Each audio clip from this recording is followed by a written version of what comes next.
day and welcome to the Pikeville City Managers Report. I'm your host, Jill Fraley Dodson, here to talk to Pikeville City Manager Donovan Blackburn, as we do every other week or so, about the great things going on in and around the city of Pikeville. We talk about some things that are coming up, maybe some things that people had not heard of yet, and then to clear the air on some issues that we say need a little bit more tweaking. So good day to you. Well, good day to you too, Jill. As I always look forward to these conversations for many reasons. I think that the mission of this channel is not only transparency, but to also help educate those that we serve. So it's a great opportunity to just sit down and have a great conversation and kind of let folks know what's going on in and around their communities. So. It certainly is. And not only does it let the people in our community know what's going on, I have a lot of friends that are in Floyd County and Paintsville area that may be in town for different events and happen to catch Pike TV and our show and are always very complimentary of the great things that is happening here in our town and in and around our area, which leads me to some new things that we update people on and continue the conversation about. The Expo Center is getting a new general manager with the departure of Steve St. John just last Friday. So how is that search going so far? City's very involved in that. Well, the thing I'll say about the Expo Center is this is a pivotal building for the community, and it's a major quality of life for all. Mm-hmm. I've made the statement several times as when Governor Patton was in office and brought this project to life for Eastern Kentucky. What those of you may not know is that actually Mayor Hamley, when the mayor was here, this was actually a brainchild that he and Governor Patton had discussed years before Governor Patton actually came into office. The original location of the Expo Center, and I learned some of these history as you go forward and having great conversations like people with Governor Patton. But the original location was a little bit different, talking about where the fire station is over in that area is where they originally planned on doing something on a much smaller magnitude, but it grew into what it is today. So, it is, just for clarification, it is a state-owned facility.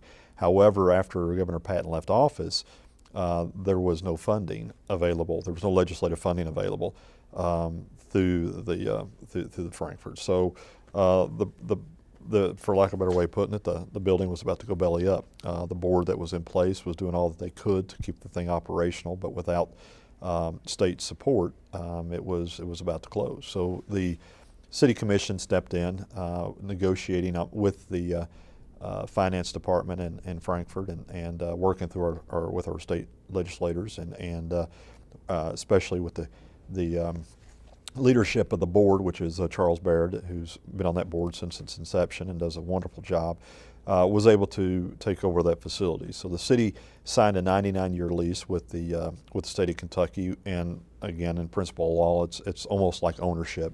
So the city controls every aspect of the building, including the hiring of the general management company, or the company that manages the facility. In this case, it's SMG.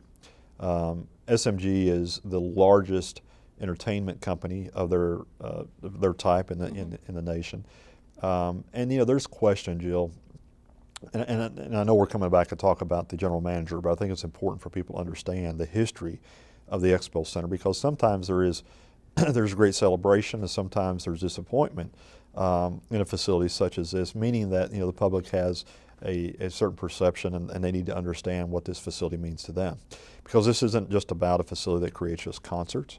Last year there was over 300 events held in this facility. It was everything from birthday parties to weddings to concerts to ball games to recently I just had my reunion. You sure did. I was about to say how long it was. You sure did have a reunion. We had. And we'll talk about this a little bit later on too.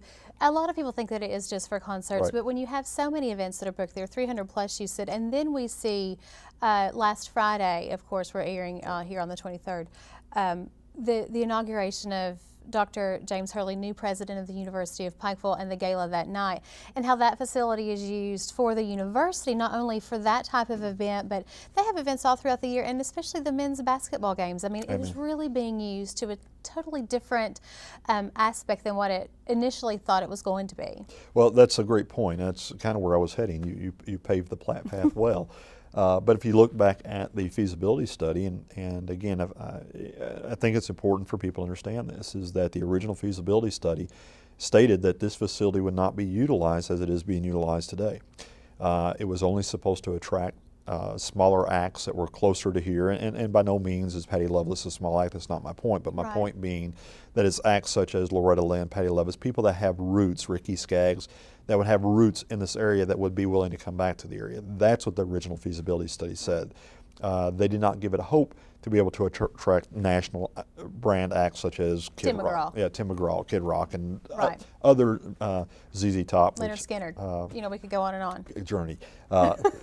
Throwing in some of And some more big names being worked on right now. absolutely. I know. There is some great acts that's getting ready to be hopefully announced soon. Maybe next time we're here, we'll be able to do that. I agree with you. Yeah. And it was again back to Steve St. John is this it was one of his last negotiating deals that he had put together before they left. So we're excited to announce what's up and coming. But you're, back to the point is it's not just about at concerts. It's about quality of life. It's about having facilities in a place that that our people no longer have to travel out of the area. We can have people travel into the area. The problem at the time is that when the original facility was built, this is a convention center as well. So, Yes. and the problem with hosting small conventions is that we did not have facilities in close proximity that you could do that, meaning hotels, restaurants, et cetera. Over the years that's changed. The opening of the Hampton Inn, the Hilton Garden, these type of facilities now in place where you can have 250 rooms within walking distance of the facility is a world of difference. And as we go forward, there's at least 3 small conferences or summits, as you'll hear, that are going to be held in the event. We've had successes in the ARC conference, East Kentucky Leadership Conference, the Broadcasting Association's conference was held here. Yes. So there's been some smaller conferences, but this gives us, with what's in the planning and working with people like Steve St. John and the Hilton and Hampton Inn folks and other outlying. We've used all of our hotels in the area whenever we've had these facilities, but or venues. But when we're able to market events like that, it takes somebody that can think outside the box, and SMG and under Steve St. John has been able to do that. So when you look at what SMG, and I use Steve because he was SMG, again, when you're looking at the bigger names in the concerts and the acts, it's not only having the experts in there that knows how to move tables and chairs and prepare food and all the things, because in the planning of my reunion, for example, we only had 60 people. And I mean, just planning that event in that room, it gave me a whole different appreciation. And you were in one of the upstairs conference Yes. rooms. But I could speak a little bit to that. Of course, we mentioned the inauguration of Dr. James Hurley. Well, that event, the inauguration, went until about 3 o'clock that afternoon. At 6 o'clock that evening, the gala with a massive dinner with 800 people coming in there was taking place. I was able to watch those people that as soon as he was removed from the floor, the tables started coming out, the chairs were being moved. The entire back lot there was filled with, I would say, 75 people who were bringing those tables in immediately, and how they were able to transform the floor of the expo center from a banquet hall with all of the, the grand gesture that was there that day and the flags and everything, to a dinner facility and a dance floor. Well, and that's case in point is 2 that hours. it takes the expertise of a company that does this for a living to understand how to make all those components work.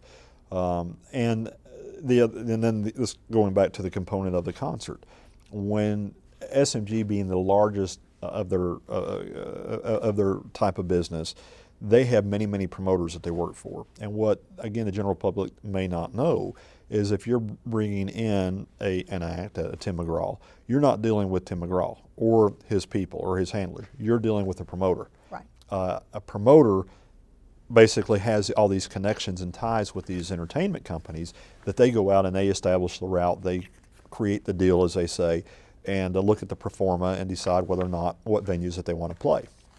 The other part of it is overlapping. They don't want to pull through a double market, meaning that they don't want a bigger name that may be able to pull farther out. They don't want to put an act in one market to where they're going to oversaturate it to where they can't fill both venues, because then it costs them money. So it's a very difficult process to understand and get through.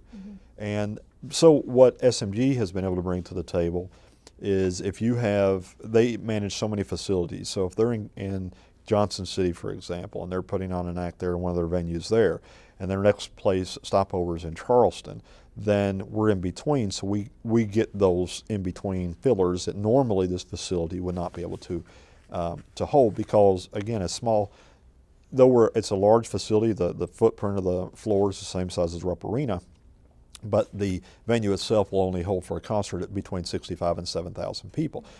It's a lot of people, and it's great for the community. We've had some great rocking concerts there, but on the same sense, it's still a smaller venue.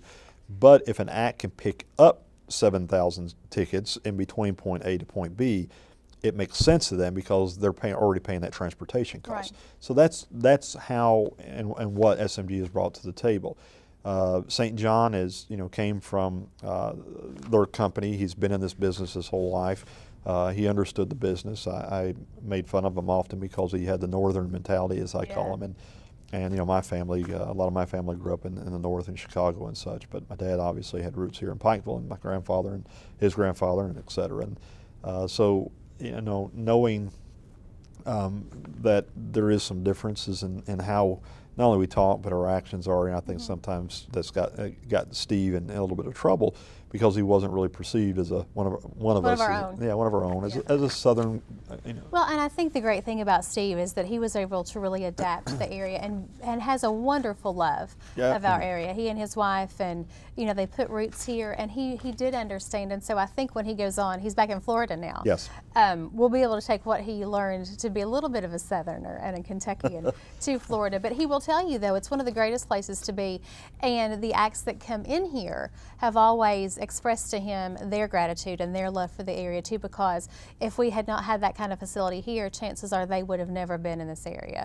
Well, and that move I really give great credit to Donna Dameron, who was here at the time, and Charles Barrett, who made a great decision to put an RFP out, an RFQ, request for qualification, for a vendor of this nature to come in and give a presentation instead of trying to manage it on their own. Because again, when you look across the country at these type of facilities, these are not money-making facilities. Almost every one of these facilities, and there's a lot of them across the United States, they are loss leaders. They lose money.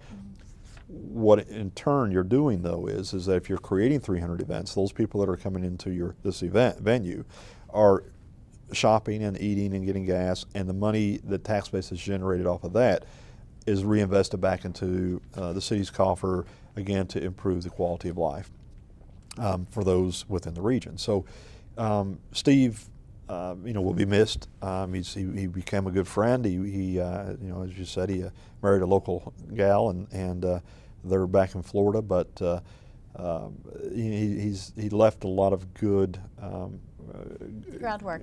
Absolutely, for what's to come. But where we're at today is that his boss's boss, as I keep saying, is out of New Orleans. Greg, he's a real great guy. I met with him a couple of weeks ago. I think I may have mentioned on the previous show, or was going to meet.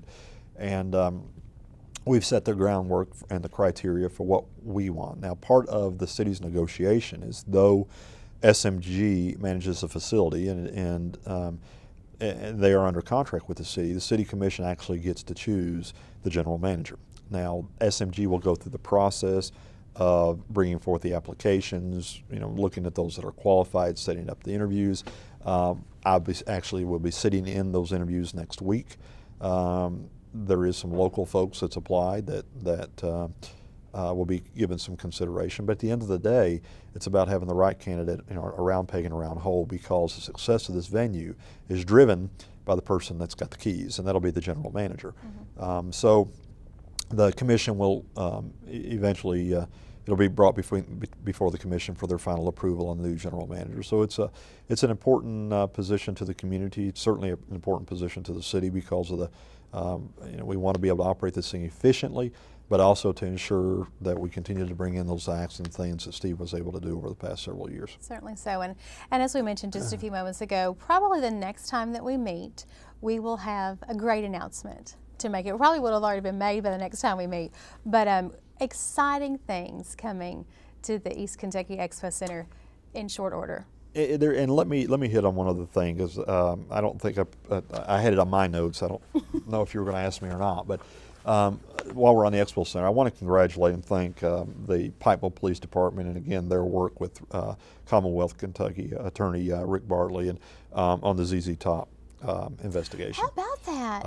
I was really my son recently has moved. He was transferred with his company outside the area, and I happened to be in Winchester, is where he moved to.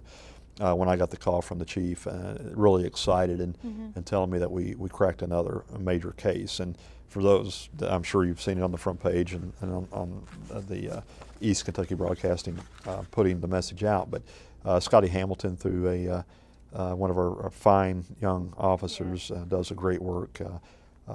Officer Hamilton had a situation where we had somebody that was being brought in for shoplifting, and as a good police officer does, they start asking other questions, and which led into some information about the ZZ Top theft that occurred 5-6 years ago, which led to the recovery and working with a very smart Commonwealth attorney, Rick Bartley. Rick is great and a good friend, and he was able to work with one of our detectives, Bruce Collins, and we were able to not only get in a mission, but recover most of the items that were stolen, which was, it's those things happen, but it's still a black eye in a sense on the community. You don't want somebody from in the entertainment world you're inviting into your home to perform and them having an experience such as that, because it puts a bad taste not only in their mouth, but they also have word of mouth out to other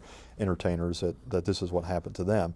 Though I don't think there's an entertainer that's come to our market that hasn't been very impressed with not only the community but how they were received. This was just one issue that we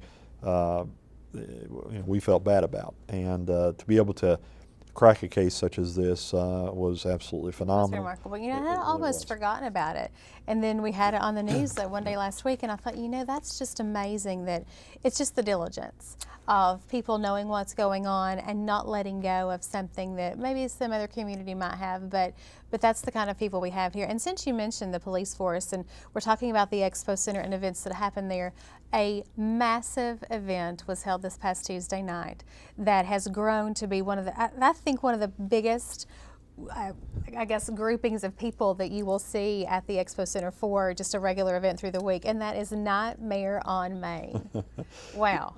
Yeah, it's crazy. It's one of those events, and Jill, that not only do I look forward to it each year because it's a time that we get to interact and have a little fun. The commission, they get to participate and outside of having a gavel in their hand, but it is such a great time. When you have and the one thing that I'll say to the community is that the Commission's intent with this event was to A, make it safe, and B, make it free, and then C, to partner with other businesses in the community to let it be a day of celebration and about community and bringing people together and having some fun, but at no cost. So when you do that, we've got a remarkable facility, but when you do that, you're going to have large crowds. So very large crowds. We do, and we appreciate people being tolerant of having to wait in line, and I think for the most part, people understand that. But you've always got a couple of people that voice concern because it's too crowded or too busy or too many in line. But that's part of being, part of the experience and part of being young. Because I remember, it's funny what you bring through life. But if you remember the old Children's Inventors Building down where the Station Alpha, I'm really dating myself, used to be, but I remember as a child, dressing up and them having somewhat of an event there in the old building that was there, had costume contest, a haunted house, but those are things that these kids will remember. And I'll tell you a funny story about it, because I couldn't help really yesterday at a time that I needed a good laugh to really laugh about it. I happen to know one of the characters that are there each year, Batman and Batgirl, who are masked, and so my wife's family, as most of the community comes in, and brought their child in. And as Batman gets to do, they get the opportunity of high-fiving all these kids and giving them a big hug and getting their picture taken with them. But my wife was Batgirl, and her identity was revealed by one of her family members to her child that came in. And so as they were leaving, she shared the story with my wife that she was really, her child was really excited, not only by the environment, by all the candy and all the things that went on, but also that her cousin was Batgirl and that she was actually related. She could not wait to get home to tell her brothers that they were related to actually Batman. So That's exciting. that is that is you smile at those things, Yeah. but that's really what it's all about. I can't tell you, Jill, how many kids, it makes not only events like that, but what we do worthwhile when you see a child's face light up and you get to hug that child and they're just so delighted.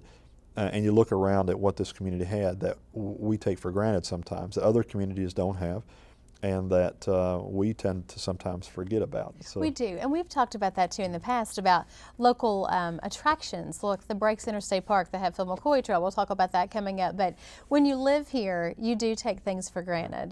The color that we see right now, Amen. That is so beautiful and vibrant on our hillsides. We see that every day, but for people traveling in from, say, Lexington or Louisville, Frankfort, those places, when they come here, we have a renewed interest because we do quite understand a little bit better about what we do have to offer. Now, speaking of Halloween and A Nightmare on Main, do we have an official number though on Nightmare on Main? I've heard numbers, but I'll be honest with you, I don't. I don't want to guesstimate.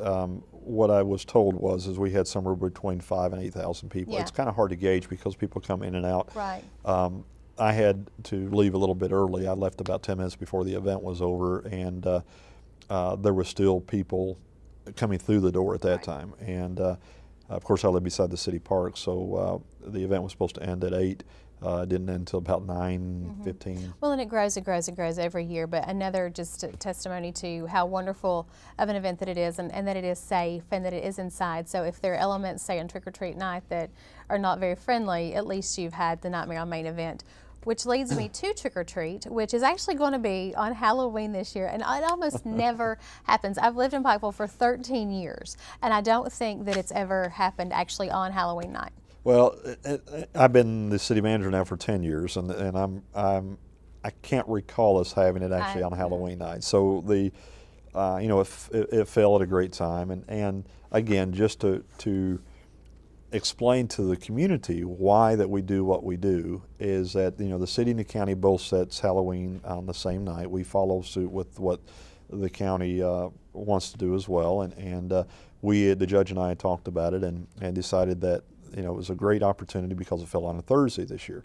A Thursday is a perfect night for us, and the reason why is that going back to this event is about the kids, and that's what Halloween is. It's about setting memories, kids getting out and having fun.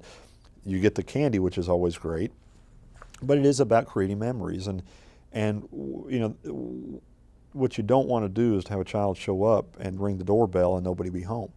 And if you look at, again, Wednesday evening church, Sunday church, Friday football games, there's different things that fall to where people either have to make a decision to miss going to church or miss going to a game and staying home, or they can be home. We can make sure that we do it on a day where we know that it's not an inconvenience and they aren't able to be home. So that's what the dilemma is.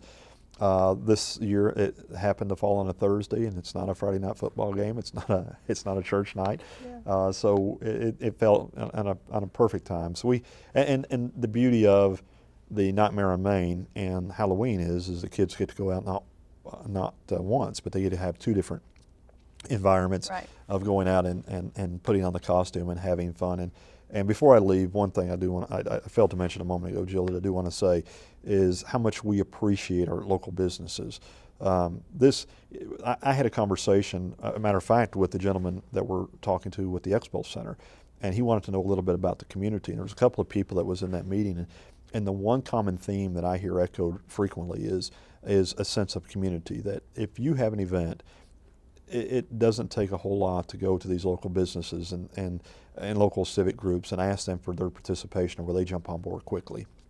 But the Nightmare on Main event would not be possible without the support of our local businesses coming in and again offering their time, their services, and more important, their candy at safe Their candy treats. at no cost.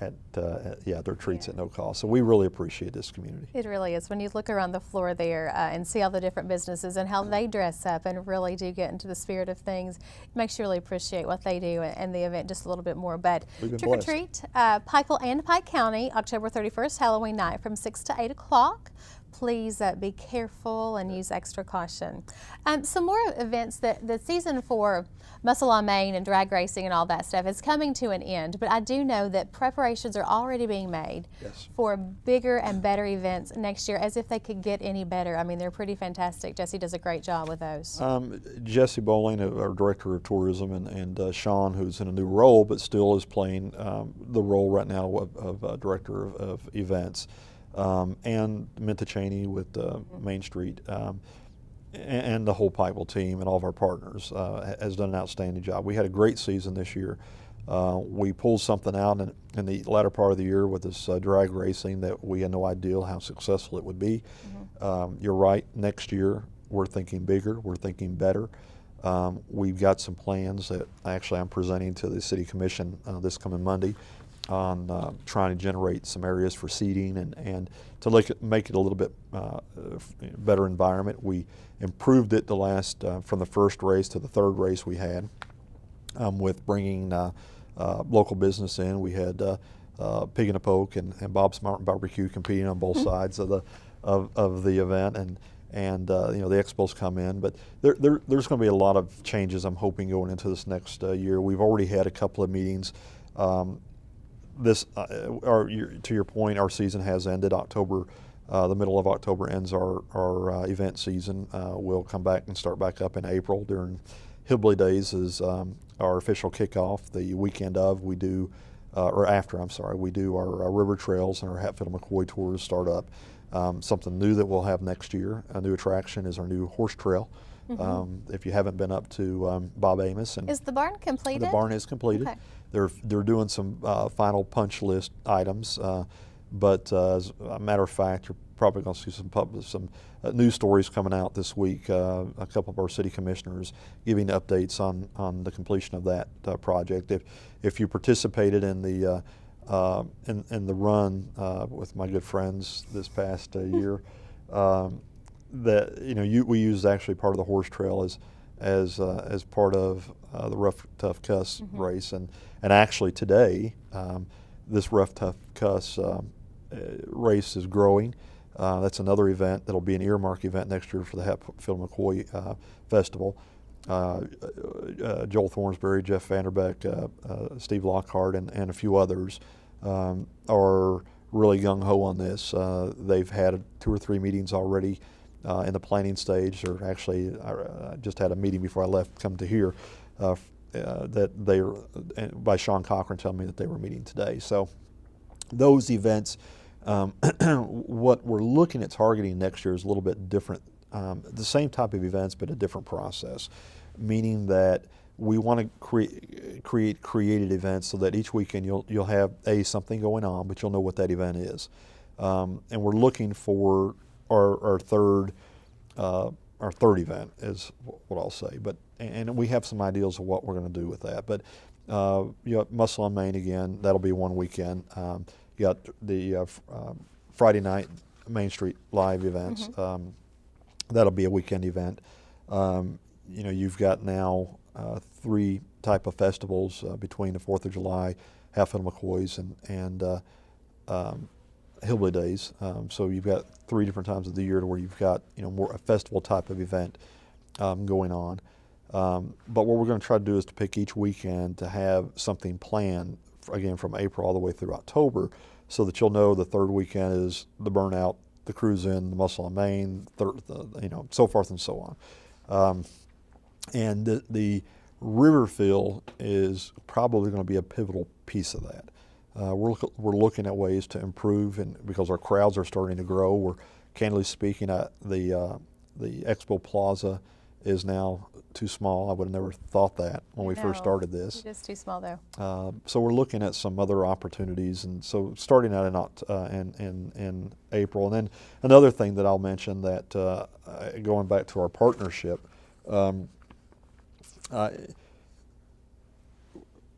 the tourism piece, the way that you bring people into your market isn't just by creating the tours, but you've also got to use your ability to market those events and let people know they're going on. Social media has done wonders for us. We've got over 10,000 followers on our city tourism page. I think it's closer to 12,000. So we're able to communicate with folks the different events that's going on. But we have recently partnered in many different ways, but a new initiative with the University of Pikeville. Some of their IT departments have agreed to work with us to help us set up a new tourism website. Our current website it's fine, but it's a little cumbersome and a little bit dated. We want something a little bit newer, a little bit more lively, a little easier to interact with. So UPike has agreed to partner with us on that initiative and looking at a launch date again by the first part of April. So that's a new initiative that's coming forward with a new partnership. But Jill, we mentioned the President Hurley. Yeah. And his inaugural event, but the university is such, again, it's one of those major points for our community. It is a pivotal institution that allows this community to continue to grow and to be successful as it is, not only by producing young entrepreneurs and growing these young minds into our future, but also the economic tool that they create. Having 2,000 students downtown, or they come with cash in hand, and they're helping our economy grow. But there are also a lot of other components that has made our town into what it is today, and the university's had a major role in that. We certainly appreciate our partnership with them. Certainly has. Will, we mentioned many things in our area that sometimes we don't take for granted, but other people certainly come in droves, and that's the Hatfield-McCoy River Trails and the riding tours. Now, the river part probably has come to an end at this point, I would think, with the cooler weather coming in. It has. But what about the riding tours? Can people still book those tours now? We go through the end of October, so we've got another weekend, I guess, and then the riding tours will be over. And the same deal. A lot of the riding tour is in a bus. However, there's a lot of points that they stop and you have to actually get out. And because of our topography, a lot of the sites, where Prairie Klein is located up right above Mount Martha Drive, it's a little bit cumbersome to get to, and in inclement weather, whether it rain, snow, whatever, that we don't want people out there getting hurt. The same thing with the Deal Cemetery, so we will close down the tours during the winter months and then open them back up when the tourism season kicks off. And last weekend was probably our last river tour. We don't have anybody signed up going into this weekend again because the weather has dropped significantly. Well, that's what happens. It's not, even if you get a 70-degree day, you had a 30-degrry night and that water is cold. It is. So again, we don't want people being put through those conditions. We still have it. We mentioned the horse trail system. That will be opened up in the spring for sure. The barn, like you said, is nearing completion. I was up there the other day and got to see it, and it looks fantastic and going to be a great attraction. Do we have a pinpointed date that we're going to be able to actually see horses in the barns and on the trails? Over the next few months, that's what we'll be discussing. Our intent has been and will be was to concentrate on the events. And again, we didn't realize what was going to happen with the success of the racing. And it's not just, it's kind of like the Expo thing we were talking about a moment ago. When you come out of doing the racing event, there's a lot of planning, a lot of preparation, a lot of things that have to take place, from sponsorship to getting trophies to lining up the participants that's coming in, getting the car show ready, getting the entertainment set. And Jesse's one person. So what I told him is to concentrate on getting through the events, and then when we start going into our November season, where we are through Nightmare Main, we'll be able to take a breath, we'll be able to sit down, and we'll be starting to plan our going into next year. So we have some intent with the horse barn. There's been some discussion of whether or not whether to lease out some of the stalls to some folks locally that would like, that have a horse, that would just like to lease it out so that they can use the trail system. we talked about doing something kind of like the RV park, and to where you can lease one stall, you can go in and reserve it, bring your horse up, whether it's for a day, 2 day, 3 day, trail ride, whatever you want to do. And then the last piece is actually the city bringing in a few horses and then having actual riding trail to where we would kind of like what you've been able to do for years up at the breaks. So those are things that we're, again, a lot of it is relative to cost. We need to look at what we're getting the best bang for the citizens' buck with. We want to create attractions that pull people in, but we want these folks staying in our hotels and eating, and also to improve the local quality of life as well. Well, speaking of improving the quality of life, which leads me to the next topic that we're going to talk about. We've been talking about it for a long time. It is going to happen. The first flight will take place March 1st still? March the 4th, I think, is the date. Okay. Or 3rd or 4th. 3rd, I think it is. Okay. It's whatever that Monday is. I can't remember the specific date. It's not far off. It's not. I'm getting really excited about it. Yeah, ribbon cutting for commercial air service will happen November 6th at 2 o'clock. In the afternoon. That event is open to the public. Will the plane still be here that day? Yes, it will be, and I'm happy to announce there's a lot of things going on with this piece, Jill, and the economy the way that it is. The one thing that we have to concentrate on is job creation, and there's a lot of components, and we could spend a whole show. Trust me, there is a lot of work going on right now with a lot of people concerned about the state of the economy, the coal industry as it is, and just being very blunt. I guess there's no other way to say it, but to be blunt about it is that obviously this administration has had their way in regard to regulations through the EPA and it has had a tremendous impact upon our industry. I've seen some projections going over the next through the year 2020 as to what the coal industry is going to do, and it's scary. So we can either choose to, not that we're going to leave our battle to try to bring back the coal industry the best we can. The city, as I've said, we've sued the EPA with the state of Kentucky. The mayor is a coal operator. We understand the importance of that, and we're not abandoning that. But what we do have to do is we have to realize the climate that we're in, and we have to shift our focus. Instead of being bitter and aggravated, and though we're still going to continue to voice our opinion, we've got to find a way to create jobs. Right. And the commercial air service piece is one of those ways. This coming Monday night, the commission will approve the marketing piece we've hired a company that is out of Louisville that will be doing our website and our marketing for this new service. And when I say let me put this into content. It's not just the city. We've got some great partners. We've got the Pikeville Pike County Airport Board and the facility. We've got the Southeast Chamber of Commerce and the City of Pikeville in working with Luke Schmidt, which is our consultant, and then our relationship with Governor Beshear and Congressman Rogers. There's been a tremendous amount of work that is done to make this happen. And whether you agree with whether it'll be successful or whether you don't, we have to do something different. We cannot do the same thing day after day and expect different results. So commercial air service is a major component of this. At a lot of the meetings that I have attended over the past 3 months, and there has been a lot of them. Matter as a fact, I'll get it out. Matter of fact. Yesterday I spent the whole day in Frankfurt meeting with Congressman Rogers' folks and Governor Beshear's folks on some initiatives that I'm not going to talk about on the show. You're going to hear about them next Monday. There's actually an event that's taking place in Hazard that will launch an initiative statewide, but specifically geared toward Eastern Kentucky and need for jobs. But all these meetings that I have attended, one of the major components that everybody has talked about is the need for commercial air service. So with our partnership, and something that thought could not have been done, was done, but it was done through a lot of sweat and of a lot of different people.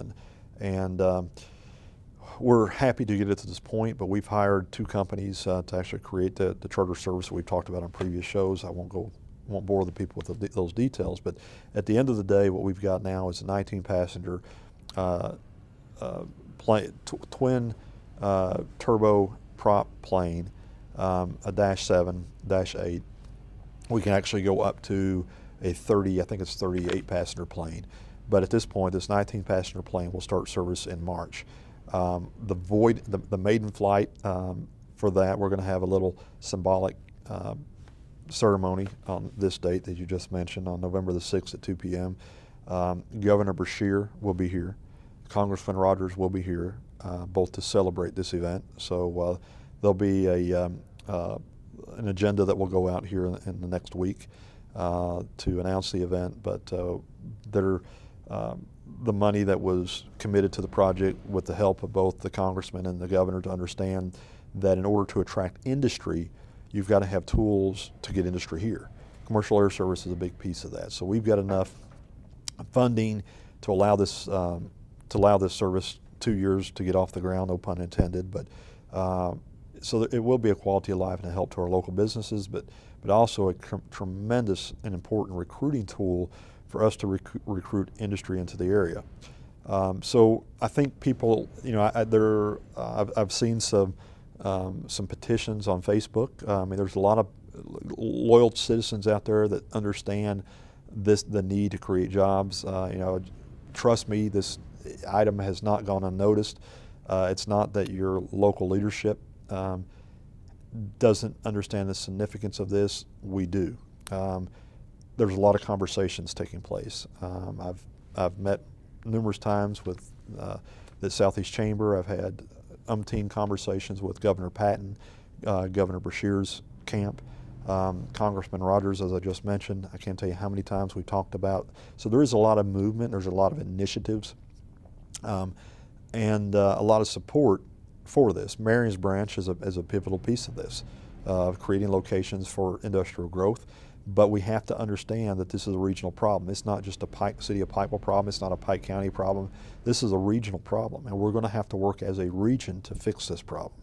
So it's looking outside of just the City of Pikeville or Pike County, at other industrial parks, other industrial opportunity to create these jobs that we're losing. And though it is a travesty that we are losing our coal mine and these miners' jobs, it's sickening.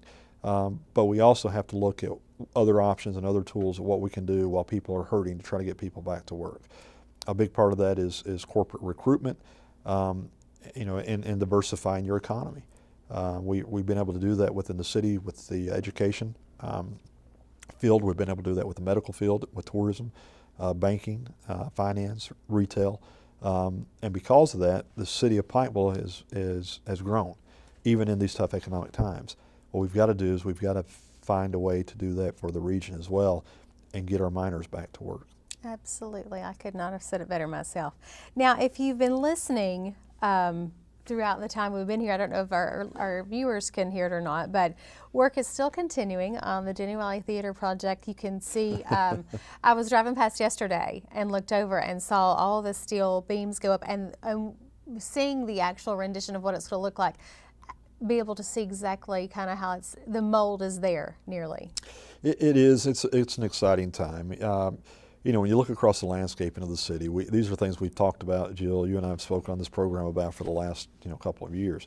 But when you look at the Pikeville Commons and you actually see equipment on site and you see holes being dug and soon concrete going in, when you see the new Hilton Garden about ready to open, you see the Pikeville Medical Center again in its final stages, you see the university's medical school in use.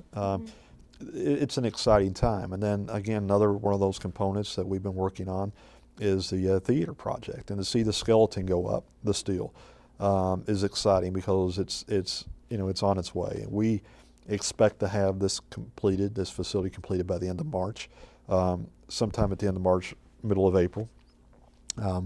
The committee is meeting on a monthly basis. It's nice, instead of being in the frame to where we're designing the facility, we're now actually paying bills for the facility to be built. So it's a lot of hard work, and a lot of efforts have gone into making this a quality facility. But I think this community, I know this community is going to be very proud of this facility. And we just had The county just had a wonderful ceremony this week with the new judicial center.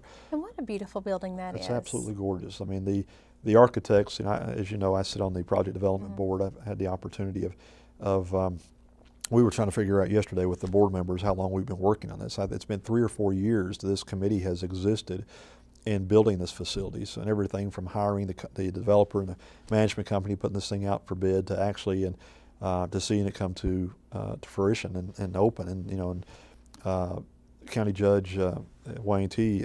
Rutherford gave a history during this formal ceremony the other day. And when you think back and all the things that had to take place, that committee did I was very, very proud to serve with some fine folks that had the community's best interests at heart and wanted to create a facility that'll be here for the next 100 years to serve this community. And it's a magnificent facility. If you haven't been inside the facility, I challenge you to get in and look at and then also I'd be remiss too. Thank our local legislative body, because we about lost this facility, and we were in desperate need. And there's some folks that have said, well, why did we need 2 judicial centers? Understand that the existing center had a lot of problems. It was one of the first that was built. Matter of fact, I think it was the first through this new process through the AOC. And you had the roof leaking and walls cracking and areas to where the judges' chambers to where water. They had. I literally witnessed it. Walk in and see a trash can on the desk catching the water from above. So terrible, terrible conditions. The citizens of this region deserved a nice facility.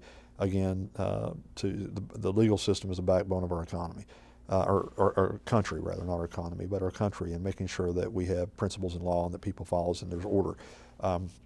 Having a facility such as this is a cornerstone of your community, is your courthouse and a judicial center. So this is a magnificent facility that I was proud to partner with the county and the project development board on and to bring again into our community. And the theater is going to be a much smaller scale, but of the same nature of, again, a new artistic building that will be on the corner of one of our prominent streets, the boulevard, that will serve this community and creating quality of life. And I know that people of this community we're going to be very proud of. Well, I think the best way to see everything and all the growth that downtown Pikeville is experiencing is if you get over on the bypass and you look over across the Riverfield and you see the Expo Center, you see all of our downtown buildings, you see the old Court Judicial Center, and then you get to an opening where you look straight across and then there's that big majestical building that is certainly something for all of our community members to be proud of. And I echo your same statement. If you've not been in it,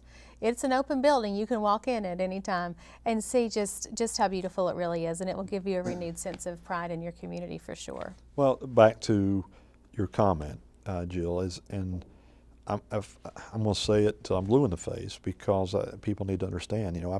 I work for a mayor and 4 commissioners that do an outstanding job. These guys have the best interests of their community at hand. If you do not see the change in this community, in the last, I've had the blessing of, the good Lord has blessed me the last 10 years to serve in my capacity, but I was hired and I've worked for the majority of the same commissioners. Jerry Keith Coleman is the newcomer, and Jerry Keith's doing a wonderful job. I mean, he really fits in. He understands. He's very forward thinking. But through Mayor Justice's leadership and Jimmy Carter and Gene Davis and Barry Cheney, all these events that we're talking about is because they challenged me to get out and create events downtown. But when you look at what's changed in 10 years I've been here, everything from the parking garage to the new hotels to the university's changed, major change, not just with the medical building, but other components of it. You look at the city park. The city park had a total redo. You look at the expo center that was open. You look at the judicial center, the new city hall. These are all major pieces, and then you throw into that the change with the Renaissance program, with working with, when I came on in 2004, all the streets were tore up. There was no street lights. The whole downtown looked totally different. So new blacktop underground utilities, new street lights, streetscaping, park benches, trash cans, flower pots, all this, street signs, all this has been new and has just been introduced in our community in the last 10 years. So this commission has done, an outstanding job at being forward-thinking, of changing the look of the community. And when you change, that's what you find is when you change, it's infective. I'll get out here. Infectious. Thank you. It's been a long It is. been a long couple of days. But Trust you're me. right, it really is, and it's Infectious just with other businesses. Is what I was trying exactly. to go to. Well, and we talked about a renewed sense of pride and interest in your community. When one does it, it's a trickle down effect, and it certainly has happened with you over the last 10 years, and certainly as we begin to see even newer buildings going up like Jenny Valley Theater, the Judicial Center. It's just our new Commons is coming through. You can see the dirt going all over the place over there, and that's very exciting. And people outside our region who have traveled to other locations before, be it Charleston, Ashland, Huntington, Kingsport, we know they're not going to go to those places now because we are going to be the destination of choice for so many people, and it's a really exciting time. Also, some recent grants. This morning I heard about some grants, and I see that that's the same paper I saw, I think. Well, we sent out, and again, I complimented the governor because I agree with you. It's not just about downtown and the growth that we've experienced, Jill. When you look at the Pikeville Commons you just mentioned, because this comes back to grants, when you look at the Pikeville Commons and the vision that's gone on South Mail Trail, North Mail Trail with all of our partners, when I started 10 years ago with this commission, you had Lowe's, Walmart, and the strip center where Gaddy's was, which was Highlight Meyer Furniture, Right. and the Winn-Dixie. That's all that was there. That's it. That's it. When you look at now everything from the Staples centers to the restaurants, all the new restaurants, Tractor Supply, the new library that's being built, the Pikeville Commons, all those new businesses, isn't just by circumstance. They came through by recruitment efforts, but also by the commission having vision and investing in the community because of all the new sewer lines, all the new water lines, the new Thompson's Road development. All these components is what had to go in place in order to attract those businesses into the market. So, again, everything from bringing water and sewer to the area to bringing it up Buckley's Creek to, again, the city partnering and taking over the system down towards Coal Run to the Floyd County line. All those things have taken place, again, over the last 10 years. It's allowed us to bring us to that point. The same thing with commercial air service. The city there's been new leadership with the airport board. Not to say the previous folks that were there did an outstanding job, but again, a new renewal sense of wanting to move forward. And because of that, you've seen new airplane hangars up there, commercial air service. The city annexed the property, so they're now in the city limits. So you got full-time fire and police protection, which was a necessity in order to bring commercial air service. So again, there's a lot of things that have happened over the last 10 years that's made this growth happen. A lot of that is through our work with our legislators, and both on a state and on a federal level. But working with people like Leslie Combs and Ray Jones and W. Keith, you don't know. People do not realize, I don't believe, we all hear the names, but how much work goes into this to make this stuff happen. Also understand that our legislators have taken leadership roles on various committees in Frankfort that has allowed us a voice for these projects. There are some projects that Leslie Combs is working on right now, Representative Combs, that I'm aware of, that is going to really help us continually change the face of our community. These grants are no different. There is 5 grants actually that we've received in the last, I would say, 30 days. Some of them you're already aware of. $470,000 through the Aviation Transportation Cabinet for the commercial air service, $200,000 through the Department for Local Government, again for regional air service. We were just the recipient of a $12,000 application from the Governor's Office of Homeland Security that was mentioned, and another $10,700 that was just announced through Homeland Security. One of them being for equipment such as tasers and bulletproof vests, things that protect our police officers, and the other one an ATV with the new horse trail and other things that we're doing. It's a side-by-side. It's a pretty significant piece of equipment. And then another one that hasn't been announced yet that we certainly appreciate is the again to improve the downtown streetscape. And if you look at all the work that we've done, the one thing that's been an eyesore to me, and it's been a big thorn in our side, we certainly appreciate the work of the Governor's Office, is the street lights in front of the university. If you'll pay attention there, they're on wooden poles. They're bent. It's the only wooden poles downtown. They're bent. They're half hanging over, and Governor Pat and I actually had a conversation with the Transportation Cabinet, and They have agreed to fund. That's going to be a $105,000 project to put in some scope. It's the metal steel type arm. If you look in front of the old City Hall, Julius Avenue there, it's that type of system. So that's going to really clean that area up as well. So again, a lot of these dollars are coming back to the community because the city's applying for the grants. I've got a great director of grants, Trish Varney, who's been in the grant business for years. The city recently hired her. So you know, we will continue. There's several other grants that we've applied for. There's one that you're going to hear about that I'm really excited about. I think hopefully we will be awarded this grant as well, because it will make a quality of life improvement to the Pikeville Commons area. I'll leave you a little teaser. Thanks, appreciate that. You'll know what'll happen after we get finished taping Yes, here. I do. A few more other things that are on our agenda today before we run out of time. Just a little bit of time left. Animals at large. I know you want to address this issue. Yeah, I do. We receive, it's actually one of the biggest issues in the city at times from complaints from citizens. You would think it was streetlights and potholes, but UMG does a great job handling a lot of that stuff.